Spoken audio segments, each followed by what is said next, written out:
اللهم كن لوليك الحجة ابن الحسن صلواتك عليه وعلى آبائه في هذه الساعة وفي كل ساعة وليا وحافظا وقائدا وناصرا ودليلا وعينا حتى تسكنه أرضك توعا وتودعه فيها طويلا.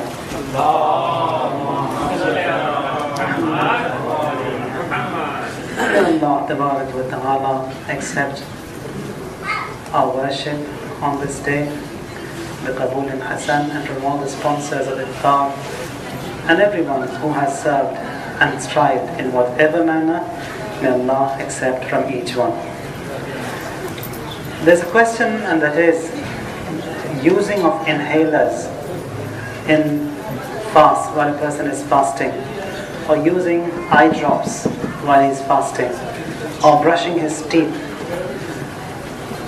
Well, all this is permitted if it doesn't enter the throat, and the throat is that passage from wherein the letter Kha is pronounced. So for inhalers, they say that if it is of a gas form, then it's okay. If that inhaler is of a liquid form and there is some substance which enters the throat, then that would not be permitted.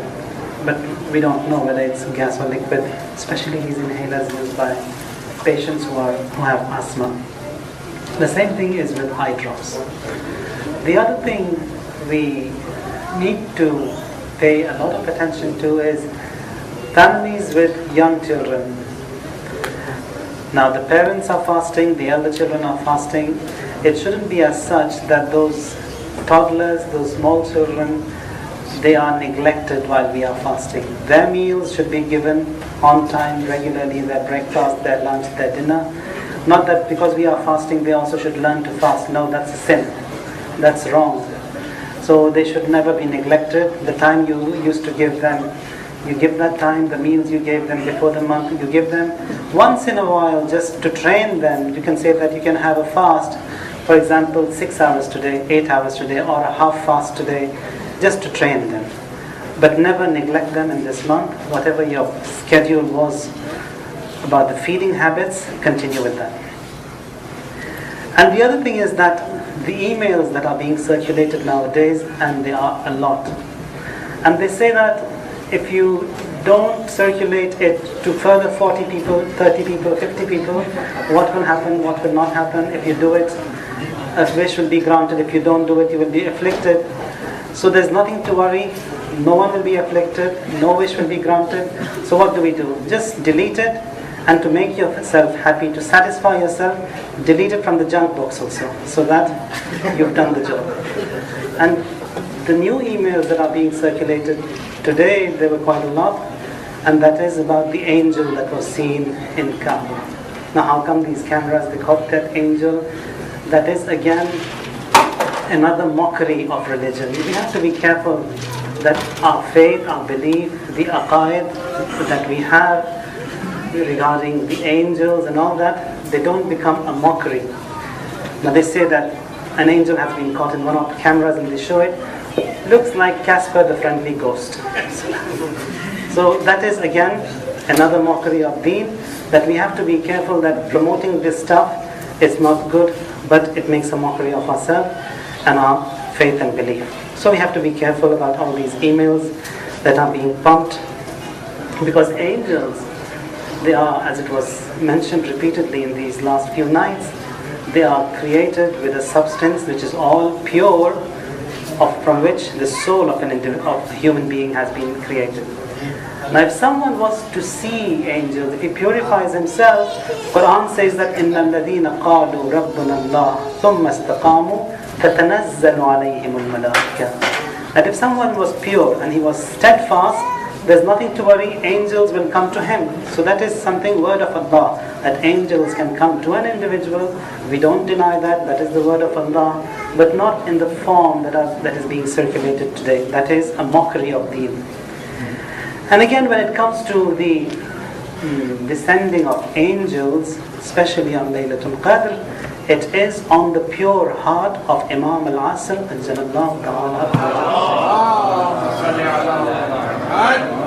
because the ayah says that تَتَنَزَّلُ الْمَلَائِكَةُ وَالرُّوحُ فِيهَا, that the angels descend. تَنَزَّلُ, that is, it doesn't say that nazzala, it doesn't say that it descended in the past. تَنَزَّلُ, that they descend even today. There is a continuity in it. So then they descended upon the pure heart of Rasulullah. And when it says تَنَزَّلُ today, where should they descend? Where should they land? That is that heart of that Waliullah who is the Imam of time. So the angels descend on the Imam. It was mentioned yesterday that Allah Tabaraka wa Ta'ala, He has given this soul to the humans, and that this soul, it has 4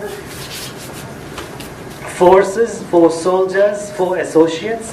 One is aql, shahwat, ghadab, and wahm is the 4th one. Aql means the intellect, shahwat is that lust, meaning food, drink, and the desires a person has, and then ghadab is the rage, and the 4th is wahm, is that illusion or the misconception. Now these are the 4 main forces or the ministers of this kingdom, which is the soul is the ruler, kingdom is that body, the territory is the human body. Wahm, it's that illusion or that misconception. That is, the task assigned to this is to trick, to dissemble, to betray, and to intrigue. That is, it wants the king, the ruler, which is the soul, that is, that aql, to be obedient to wahm. Wahm, as it is said in Urdu, wahm guman, that is not. Wahm, it's that thing which misleads, which cheats, which deceives. Or to understand, now, wahm wants aql to be obedient to it by misleading, by taking onto the wrong path, by cheating, and that way cheats the aql and pollutes it and makes it corrupt by deceived. Now, if you look into the whole idea that we have, that is being promoted by the West, especially to deny the faith and the belief in the Day of Judgment, in Qiyamah, which Quran says that even during the time of Rasulullah, even the people of the era of Jahiliyyah, the ignorance, they wanted to deny the Day of Judgment, the Day of Qiyamah. And they used to say, Ayyana Yawmul Qiyamah, when is the Day of Judgment going to be? When they saw these bodies that have been decomposed and they have been changed to dust and earth, they said that now this body which has been decomposed, can that be resurrected again? So that means that there is no Day of Judgment, there is no Qiyamah. So when there is no Qiyamah, we can live as we want, we can do what we want. So to deny, or in other words, as Quran says, that they wanted to live a life of their own, whatever they wish they do. For that reason, they said that we have to deny that Day of Judgment so that we could live as we want, as we wish. And that is seen even today. Then it was that Jahiliyyah of the olden days, and today it's that Jahiliyyah, the era of ignorance of the modern day. What they say today, they say that man, he was a monkey. So he wasn't a human from that. So it was that monkey which evolved into this human being. So when they want to degrade man from that great position which Allah has created by giving it a soul which belongs to a substance made with which the angels have been created, which is all aql and intellect, they've degraded man from that lofty and high position to this low position, saying that man was monkey, and it is this monkey. So you were a monkey, so you lived as a monkey lived. So then that monkey jumped down the trees and up the trees. Now the difference is that you jump up in the air on an aeroplane, for example. So that is the only difference they say. So when man has been degraded to that low position, they say that he lived as a monkey lives. That lust, that shahwa, that eating, that drinking, no limits, no bounds.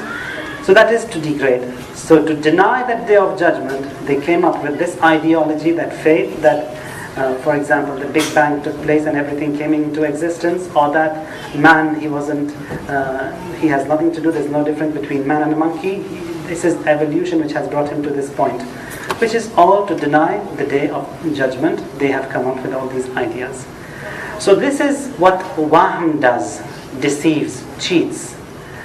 And again, if you see today, all these different things which used to be indecent at the point, they've been twisted, cheated, deceived in a way that they are presented in a good form. So all that thing which was bad, for example, swearing at someone is bad, but by these films and movies and this Hollywood, or for example indecent relationships between individuals, which is all filth and bad, but by this beautiful lifestyle they have come up with, a person when he sees that for quite a time, then for him it becomes normal. That is how things are cheated. That is how people are, the intellect is deceived. And this is something which Muawiyah also did, because he's also the same entity. He, during the time of Amir al-Mu'mineen, Ali ibn Abi Talib,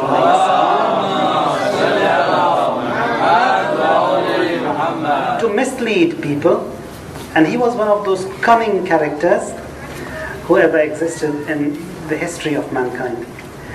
To cheat people, how he played with the conscience of an individual.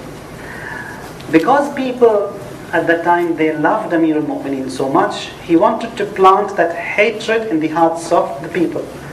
Now to plant that hatred, what he does, a long-term investment, a 4-5 year investment. To every household in Kufa, he sends out a lamb, a baby lamb, and says, this is from Muawiyah, a gift to each house. So pets in those days were these lambs, these baby lambs. And children, they loved to play with these pets. And as the child grew, the love and bond, devotion between that pet and that child also, it grew. And after 3-4 years, when that attachment with those lambs and that pet was so severe and strong, he sent his men, all these bailiffs. They come to each house and they come and take away that lamb which has now grown into a goat. They say that we want that back. He says, who wants it back? Ali wants it back. So when they say that Ali wants it back, that automatically the child who had that love for that lamb has that hatred for the person who's taking it away. So that is cheating, that is deceiving, that is how this wahm in a way works. So misleading. So these 4 forces are in an individual, so they are there, and the aql has to control it. If it is lust, it has to be moderated, it has to be controlled. If it is ghazab, that is that rage, that has to be controlled. Even that wahm, once in a while, when these doubts, they erupt in an individual, these doubts are created by this wahm, by this illusion, by this misconception. And all these doubts, immediately when you have something in your mind, ring someone, call someone, write to someone and get it cleared. That if these doubts are not cleared, they become cancerous and dangerous and would result in a person becoming kafir, as it was mentioned in Surah Yasin, and as a result of that, a person may lose his faith and his iman. So, coming back to our topic, that the human body is created with the soul, and that body, the soul, has to be purified, and it has to be purified so that that distance between the soul and the existence of Allah reduces, and that qurb and the nearness of Allah is sought. In all these worships, the fuqaha, the mujtahideen, they say that you have to have that qasd qurbat, that intention of qurbatan in Allah. That is to seek the nearness of Allah. If it's prayers, if it's fast, if it's hajj, whatever the worship is, you do it to seek the nearness of Allah so that the distance between us and Him reduces. Among the best virtues and among the most sacred and the perfect kamalat and qualities which a person can possess, it's adalat. Adalat, it means justice. So all virtues are embedded in it, in this adalat, and confronting this adalat, we have dhulm, we have jawr, we have tyranny, we have oppression. So that is adala, confronting it, we have this jawr. Adala, it is a status in an individual that controls all the actions. Now it is, again, if you look into the whole ideology that we have, adala, it plays a pivotal role. We say that God, we believe in Him, He has to be Adil. We believe in the concept of Ismat, which is the infallibility of Ma'asumeen. That too, in a sense, is Adalat, it's justice. Or when we talk about wisdom of Allah, that too is Adalat, that is justice. So this Adalah, it helps create love, puts away quarrels and disputes, and ulama of akhlaq, they categorize this udul or this adala, udul is the plural of adala, into three groups. They say that first of all we've got this adil, which is known as akbar, we have an adil which is awsat, and we have an adil which is asghar. That adil which is akbar, it is this shari'at that we have. That is the Almighty, to protect equality among the creation, He has sent a Sharia, and this Sharia is known as Adil Akbar. And again, after that, there is an Adil who is the Awsat or the middle Adil, or the Adil of the second caliber, says that it is that just ruler, or it is that Shariat of Rasulullah sallallahu alayhi wa alihi wa sallam, and his successor, which is Amir al-Mu'mineen alayhi salam. So this is that Adil who is Awsat. The third one is that Adil which is Asghar. Says that it is this gold and silver, it's this money or this merchandise that Allah has created, and that again He has created this Adil or this justice to implement equality among the creation of Allah. So if someone gives something, you pay him. So that way again that equality is observed. And Quran points to these three justices, that is Akbar, Awsat and Asghar, in the 25th verse of Surah Hadid. Says that لَقَدْ أَرْسَلْنَا رُسُلَنَا بِالْبَيِّنَاتِ وَأَنزَلْنَا مَعَهُمُ الْكِتَابَ وَالْمِيزَانَ لِيَقُومَ النَّاسُ بِالْقِسْطِ وَأَنزَلْنَا الْحَدِيدَ فيه بأس شديد ومنافع للناس. That is, Quran says the rules of the Sharia, a scale of balance, so that mankind stay in between and do not exceed the limits, the bounds. And that the iron that Allah has created wherein is great violence and advantages to men, says this Quran, it is that Sharia which this ayah talks about. Mizan, it's that gold and silver, that is the money. And then iron, which this ayah talks about, وَأَنزَلْنَا الْحَدِيدَ, that we have sent down this iron in which there is ba'sun shadid, there are advantages and violence. Says that iron, the sword, it's that sword of a leader who is just, who is adil, to guide to the right path and to protect the creation from oppression and from aggression. He uses that hadid, that sword, to put things right. So these three things that Adil have been mentioned in this ayah, they exist. Confronting this Adil that we have Jabir. Jabir means oppressor. Adil is justice. Jabir is oppression, is tyranny, is oppression. And that too again, it's of three categories. As it was mentioned earlier, that these forces, the positive and negative, they go hand in hand. There is an equal and opposite reaction from each side. So if three forces are there in the positive side, as that Adil, Akbar, Awsat, Asghar, over here again on the Jabir side again is the same thing. We've got A'zam, Awsat, Asghar. Says that one who exits from the ruling of the Sharia, does not follow the Sharia, that is that Jabir or that oppressor who is A'zam, the greatest. That is someone who has not accepted the fundamentals of deen, that is that Jabir, that is that greatest Zalim, that greatest oppressor.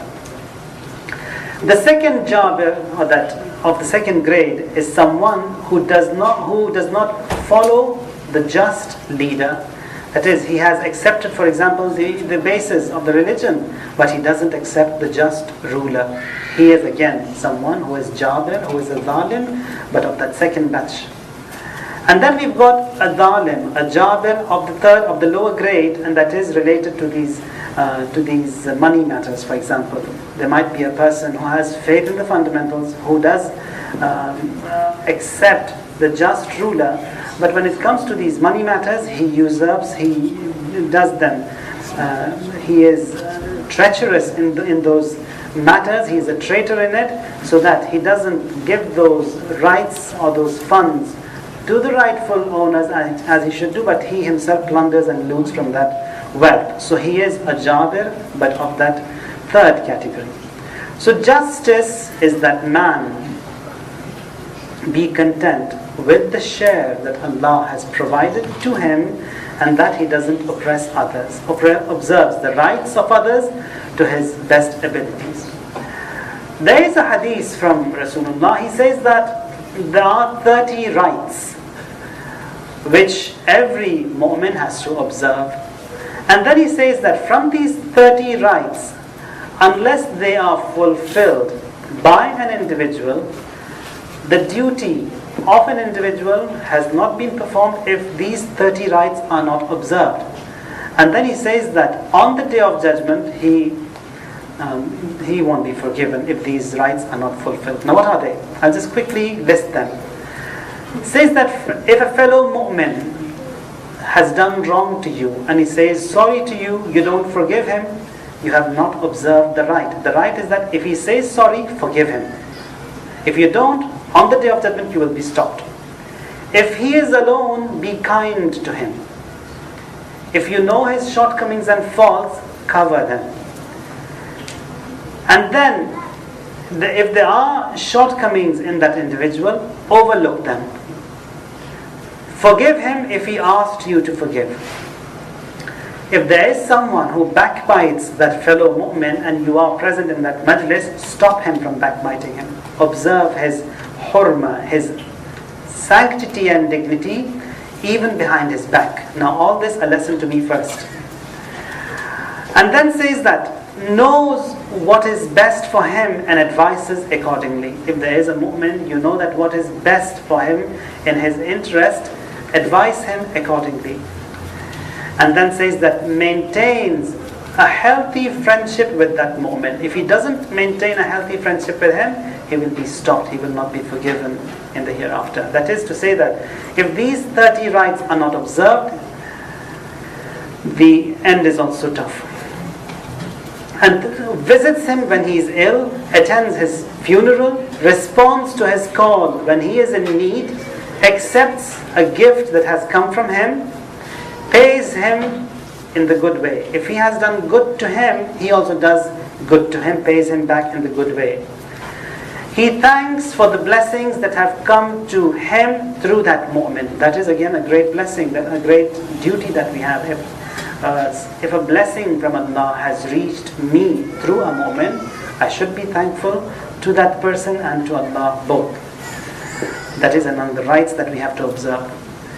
Thanks for the blessings that has reached through him, helps him, protects his wife and children, their honor, their dignity at all times, fulfills his needs, never says no to his needs, says Alhamdulillah when he sneezes. So delicate it is. And then says that helps him find his lost, whatever it is. Replies to his salam, speaks polite to him, optimistic to what he has. If he swears an oath, that fellow mu'min, you certify him, you accept what he swears. Maintains his friendship and keeps away from his enemies. That is, we maintain a friendship with him, and if there is a person who is his enemy, he's hurting him, we also keep away from his enemy. Not that we come close to him and also close to the enemy. No. Helps him whether he is a zalim or a mazloom. Now this is, again, needs some clarification. That is, we have to help that mu'min even if he is a zalim or if he is a mazloom. Zalim meaning that help him come to the right path. Now any person could be zalim. As we read in Dua Kumail that zalamtu nafsi, that I have oppressed my own self, I have been zalim to myself. That is, the wrong that we do, it's a zulm that we afflict to ourselves, And for that we need to be punished. Any person could be zalim. A person could be zalim on a lower level, on a higher level. Zalim doesn't mean that he comes out with a gun and starts killing people. That is a zalim of band A, for example. A zalim of a lower level could be anyone who disregards the commandments of Allah and the duties that he has to abide by. And again, he helps him when he is a Mazlum, when he is afflicted. You have to help him when he is oppressed.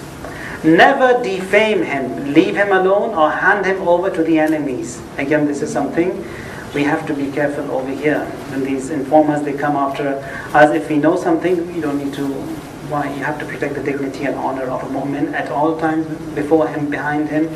And that mu'min is a mu'min, and riwayat, they are so strong with reference to mu'mineen, says that a mu'min, his honor and his sanctity, his hurmat is a'zamu min al-Kaaba. It's more than the Kaaba. The Kaaba is the most sacred place for us, for the Muslims. Says one mu'min, his dignity is more than that Kaaba, which is so sacred to everyone. So we have to protect that dignity and honor of that mu'min at all times. Love for him that you love for yourself, and then hate for him all that you hate for yourself and you dislike for yourself. Among the other applicables of this adala is that to pay the rights and fulfill the will of a mu'min who has passed away, who is deceased.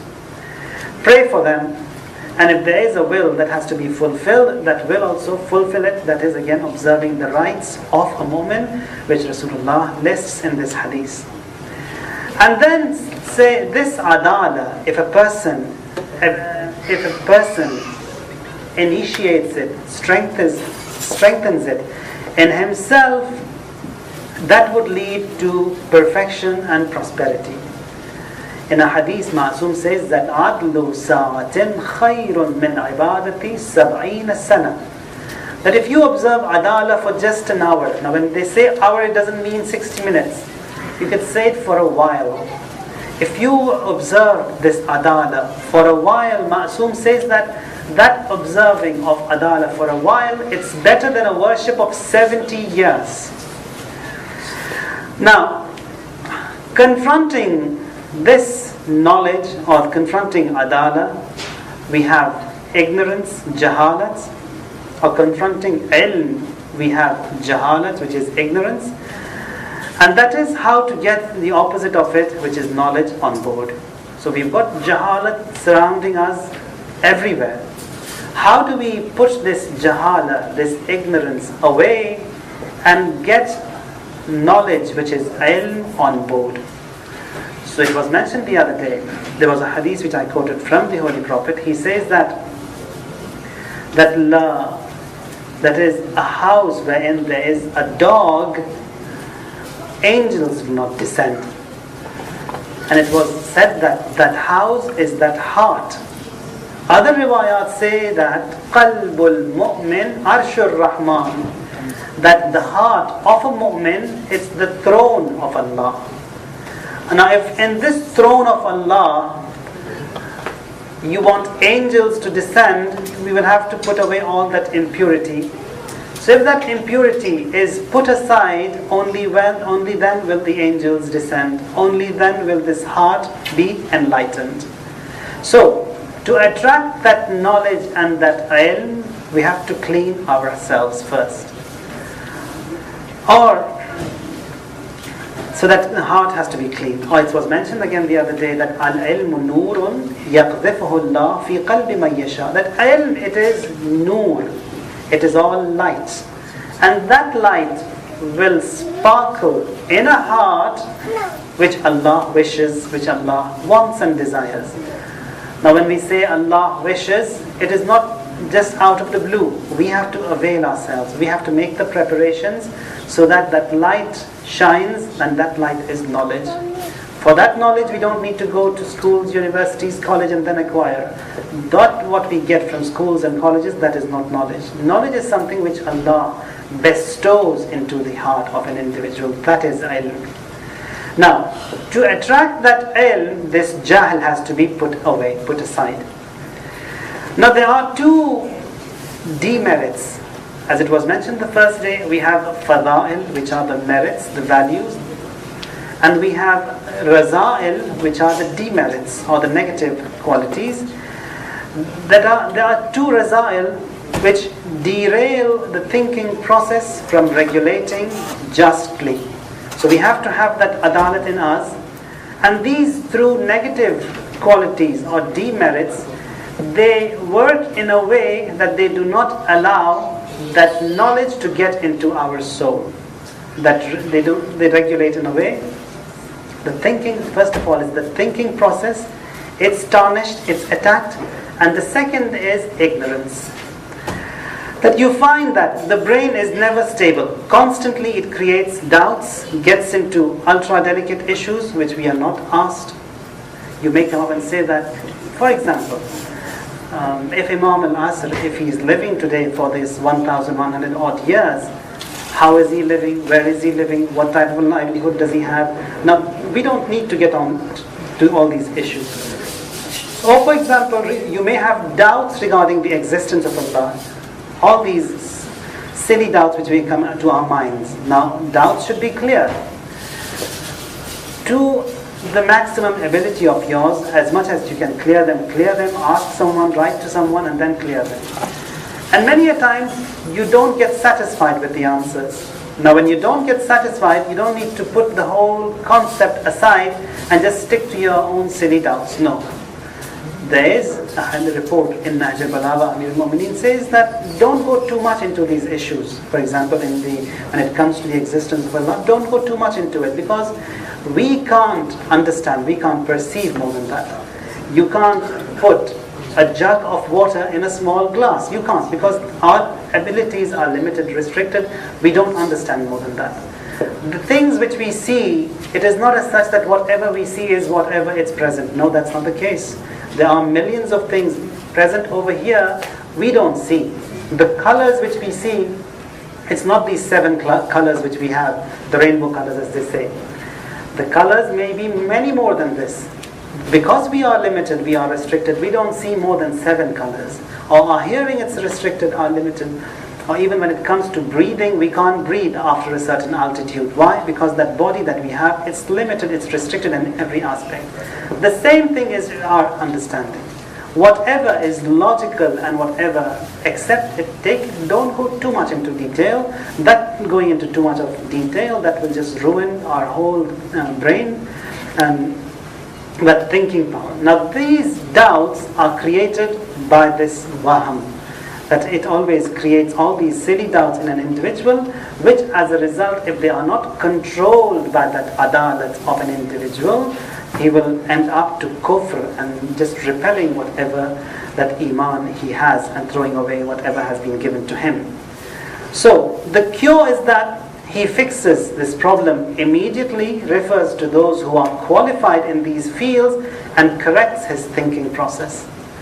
And the second thing which we have to put aside to get ilm, knowledge on board, is jahl.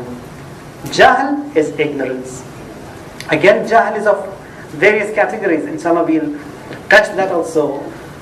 One of that is jahl, that I don't know something. If I don't know something, I have to know, I have to learn, and I have to clear that so that things are understood. There is a hadith from Rasulullah. He says that 6 groups will enter the fire without being questioned for 6 things. And then he says that among them are these nomads or the dwellers of lands wherein no alim, no ahle ilm existed, and they died living in that ignorance. Say that these people will be put into fire without being questioned. Why? Because they did not make an effort. They did not go after an alim. They did not go after to learn. So hikmat, which is wisdom, which is knowledge, to get that on board, we have to put these doubts aside so that that thinking power, it is strengthened. We have to put this jahl aside so that knowledge takes its place. So all this is happening in this human body which Allah has created. Ilm, it is praised. It is very important.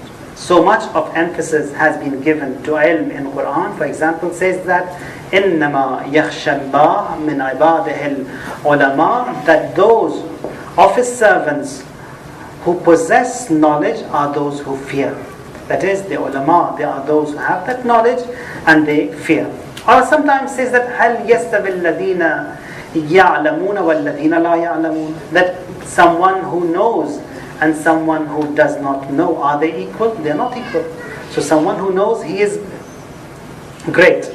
Or example, again in another place in Quran says that وَتِلْكَ الْأَمْثَالِ نَضْرِبُهَا لِلنَّاسِ وَمَا يَعْقِلُهَا إِلَّا الْعَالِمُونَ, and these examples we set them forth for men, and none understand but the learned. That is, a person who possesses ilm, he is dignified.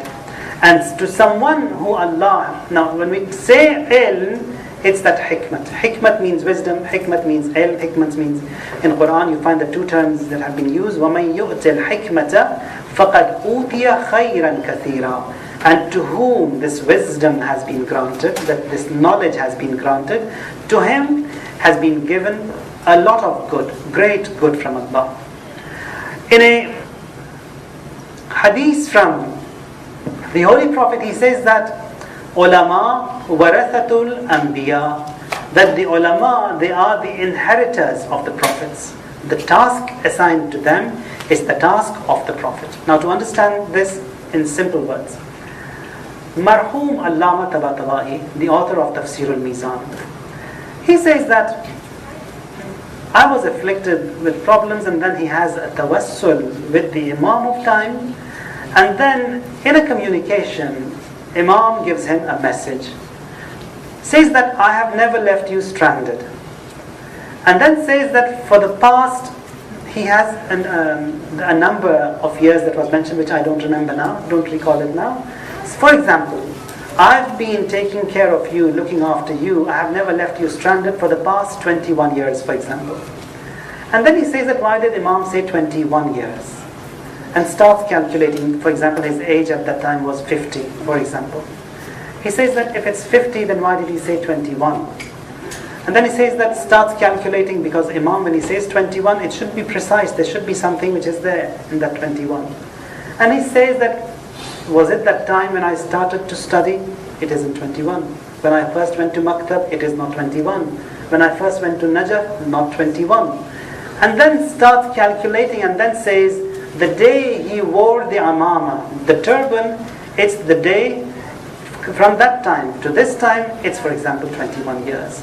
Says that it is that dress of that Imam which was worn by that individual, says that from that moment there was a special eye of mine, a special sight, and to you for that. So ilm, it has that great dignity, and looking at an alim who is a Rabbani, who is Ilahi, who belongs to, who is divine, says that it is better than freeing 1,000 slaves, Ma'asum says. And elsewhere says that a gathering wherein people get together to learn is better than 1,000 nights of worship. In each night, 1,000 rak'at of prayers are being offered. Again, that one, for example, this one meeting that we have, which lasts for about 40 minutes, says this is better than 1,000 nights of worship. Each night, 1,000 rak'at of prayers are offered. And again says better than 4,000 jihads in the way of Allah, better than the recitation of 12,000 Qur'ans, the recitation of the whole Qur'an from Juz 1 to 30, 12,000 times in each night, and worship of a year wherein each day you've been fasting. Why? Because of that ilm, because of that awareness and ma'rifah which is being increased by an individual. Because when that wisdom and that ilm takes place in the mind of an individual, jahl is pushed away. When ilm takes place, then a person becomes a better servant of Allah, reduces the distance between him and his Lord, and that the nearness of Allah is sought, which is the ultimate aim. That is, ma خَلَقْتُ الْجِنَّ وَالْإِنسِ إِلَّا لِيَعْبُدُونَ, that man and jinn have been created for the sake of worship and servitude, and that is to reduce the distance between them and their Lord.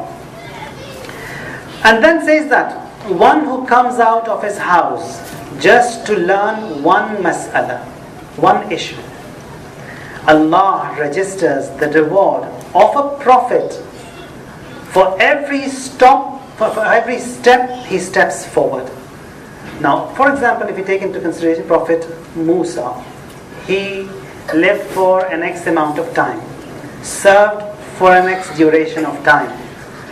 Now, if Allah was to reward him and pay him, if he counted in dollars, for example, if he deserved, for example, $1 billion, over here says that someone who has intended to come to a majlis to learn, a gathering to learn, Allah says, I will give him the reward of a prophet, for example, that $1 billion that we talked about. That will be given to him, and in addition to that, for every step he puts forward from his home to his destination, if it's from Plano to here, or it's from whatever, Carrollton to here, how many miles, count the steps. For every steps he puts forward from his home, a reward of 1,000 shuhada of Badr. The shuhada of Badr are the top-notch shuhada who ever existed in this creation. Says not those 313, but for each step the reward of the Prophet services plus 1,000 shuhada of Badr for every word he learns, for every word. Or he writes, then he says that a city in the paradise will be given for each step which he steps forward to get into a majlis to learn and to increase his level of awareness and ma'rifah. Or a student, a seeker of knowledge, Allah loves him, the prophets, they love him, and it's the prosperous, the Sa'id that love ilm. If you look into the du'as that we have for this sacred month of Ramadan, especially the ones which start from the 19th until the last day, we have this phrase which says that Allahumma ktubni fi su'ada wamhuni min al-ashqiya, for example. It says that, oh God, enlist me, write my name in the su'ada. Su'ada are the prosperous. Ashqiya are those who have done wrong on themselves, who have done wrong, who've been evil. That is, wipe my name from the wrongdoers and put my name, register and record my name in the prosperous and those who are successful. Elsewhere, Amir al-Mu'mineen, he says that if a mu'min dies leaving behind a note, just one note, not a book, not a paper, just a note with an issue. Now from that one issue which he has left behind, someone learns and his ma'rifah, his knowledge is increased. Imam says that that one note will hinder between him, will become a barrier between him and the fire, that is the fire of Jahannam. And then says, for each one letter from that note, for example, if that was a sentence which is, for example, 100 letters or 50 letters sentence, from that 50 letter sentence, Imam says that for each letter, Allah will bless him a city. The size of the city, it is 7 times larger than this earth. He will be blessed in the paradise. Why is all that importance? It is for that ilm, that is, we acquire, so that that jahl is put away, so that that distance between us and Allah is lessened, and that qurb, which is the nearness of Allah, is sought, which is the ultimate aim and which is the old goal that we are after. وَسُبْحَانَ رَبِّكَ رَبِّ الْعِزَّةِ عَمَّا يَصِفُونَ وَسَلَامٌ عَلَى الْمُرْسَلِينَ وَالْحَمْدُ لِلَّهِ رَبِّ الْعَالَمِينَ. From all those who have requested for dua, for all those who are in an alien on these nights, for all those who have passed away to elevate their ranks, and from the sponsors of iftar of tonight, present mu'mineen over here, those who couldn't come here, absent from this majlis, for each one of them 3 loud salawats. Allahumma salli ala Muhammad. Allahumma salli ala Muhammad.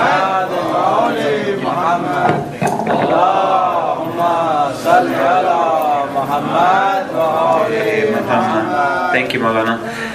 Brothers, we are going to start with the Dua Iftitah. So the ladies can move from Hall A.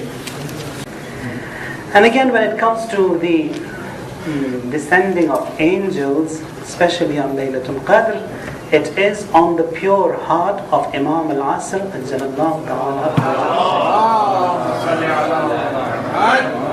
because the ayah says that تَنَزَّلُ الْمَلَائِكَةُ وَالرُّوحُ فِيهَا, that the angels descend.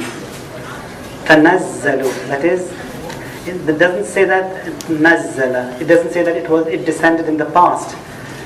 Tanazzalu, that they descend even today. There is a continuity in it. So then they descended upon the pure heart of Rasulullah. And when it says tanazzalu today, where should they descend? Where should they land? That is that heart of that Waliullah who is the Imam of time. So the angels descend on the Imam. It was mentioned yesterday that Allah Tabaraka wa Ta'ala, He has given this soul to the humans, and that this soul, it has four forces, four soldiers, four. اللهم كن لوليك الحجة ابن الحسن صلواتك عليه وعلى آبائه في هذه الساعة وفي كل ساعة وليا محافظا وقائدا وناصرا ودليلا وعينا حتى تسكنه أرضك توعا وتودعه فيها طويلا.